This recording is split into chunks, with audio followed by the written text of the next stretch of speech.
Olá! Hoje, nosso personagem será Lord Byron. Trata-se do poeta inglês, George Gordon Noel Byron, conhecido como Lord Byron, que nasceu em Londres a 22 de janeiro de 1788, segundo a romancista e biógrafa Ethel Colbert Maine, na rua 24 Row. Já sua morte se deu em Missolonghi, Grécia, a 19 de abril de 1824. Filho do capitão John Byron com sua segunda esposa, Catherine Gordon, descendente do cardeal Beaton e herdeira da propriedade Guyton em Aberdeenshire, na Escócia. George, aos 10 de idade, em 1798, herdou o baronato inglês de Byron de Rochdale, o título nobiliático de seu tio-avô, William, tornando-se George agora o sexto Barão Byron, o Lord Byron. Devido à relação difícil de seus pais, Byron teve uma criação instável. Além disso, apresentava uma pequena enfermidade que o tornará coxo, o que foi um obstáculo ao seu desenvolvimento, e que lhe estigmatizara perante a atenção dos outros. Contudo, possuía traços de personalidade que o destacavam, como sua paixão pela literatura, que floresceu ao contato com a história de Caim e Abel, narrada por um professor durante uma aula de história. Aos 19 anos, tal paixão o levou a estrear na literatura com o volume Horas de Ociosidade, série de poemas, originais e traduzidos, e que não teve uma boa recepção pela crítica da Edinburgh Review, principal órgão liberal escocês. Em resposta, Byron traz à luz o poema satírico de 1809, Bardos Ingleses e Críticos Escoceses. Ingressando, aos 21 anos, na Câmara dos Lords, logo depois partindo em uma viagem pela Europa e Oriente Próximo. Esta viagem foi decisiva para alimentar seu imaginário de impressões que povoariam seu longo poema, Peregrinação de Childe Harold, cujos 2 primeiros cantos foram publicados em 1812, um ano após seu retorno, em que narra a peregrinação de um herói desiludido, que oscila entre episódios amorosos, conforme descreve a natureza da Península Ibérica, da Grécia e da Albânia. Para sua surpresa, a obra faz sucesso imediato, levando pelos anos seguintes a produção de 11 reedições e a várias traduções que lhe espalharam o poema pelo restante da Europa, firmando sua carreira de escritor, que se consolidou com as obras seguintes. Em 1813, publica o Dior, um fragmento de um conto turco.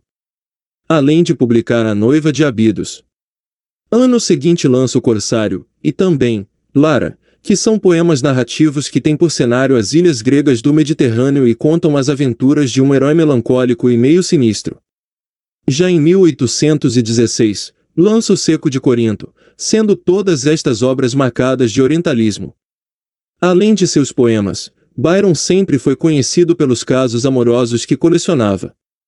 Um destes levou o poeta ao casamento com Anne Milbank, em 1816, de quem divorciou já no ano seguinte, causando escândalo na sociedade inglesa, quando Anne levantou suspeitas de incesto entre Byron e sua meia-irmã Auguste Lee.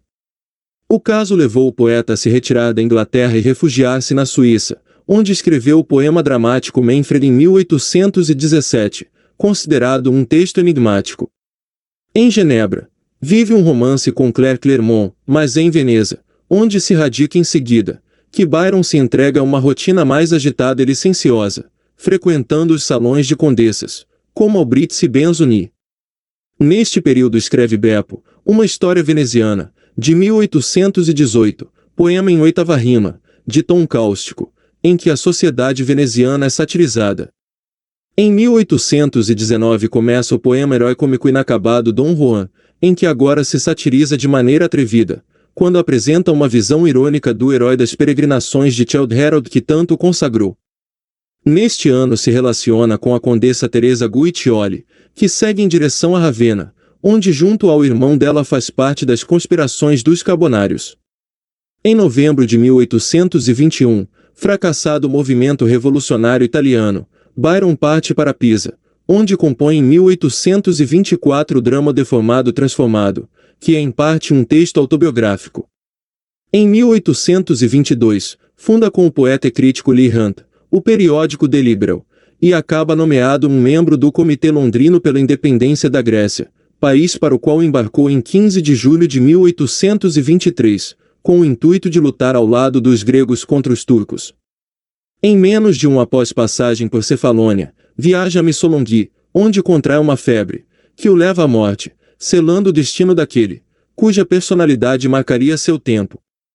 Byron era um aristocrata de estilo classicista, mas de um individualismo e postura romântica, que definiam a temática de suas obras.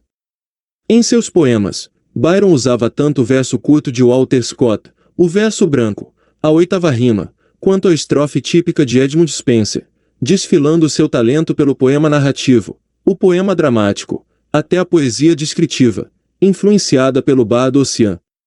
Byron foge da tradição ao evocar seus heróis para desenhar seu autorretrato, expressando o pessimismo e revolta contra Deus e a criação, que caracteriza o romantismo, bem como seu narcisismo e seu tom satírico sobre a sociedade. Contudo, a influência sobre os contemporâneos se deveu menos ao apelo de seus poemas do que à sensibilidade que sua vida representava sobre o que se definiu como o mal do século, entremeado pelo ar de sedução e existência mundana, provocando uma tal fama que estimulava a imaginação de seus leitores que o viam entre os seus personagens, marcados pela melancolia, pelo mistério, um sujeito estigmatizado que se orgulha de seu destino funesto, em que apoia a elegância espirituosa com a qual desperta paixões.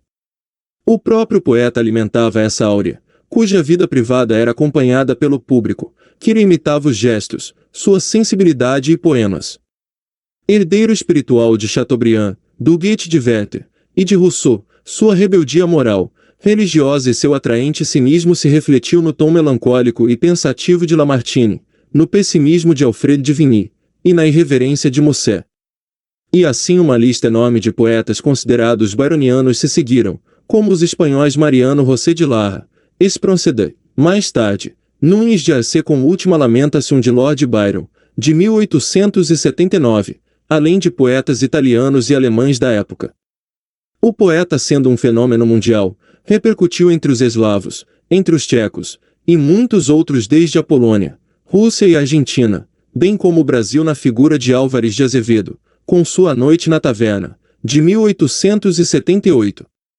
Hoje, contudo, a presença de Lord Byron na literatura contemporânea é mínima, considerado como um acontecimento de época, cuja moda avassaladora teve seu auge, e passou. Não deixe de se inscrever no canal para ficar por dentro dos próximos vídeos. Nos vemos por aqui!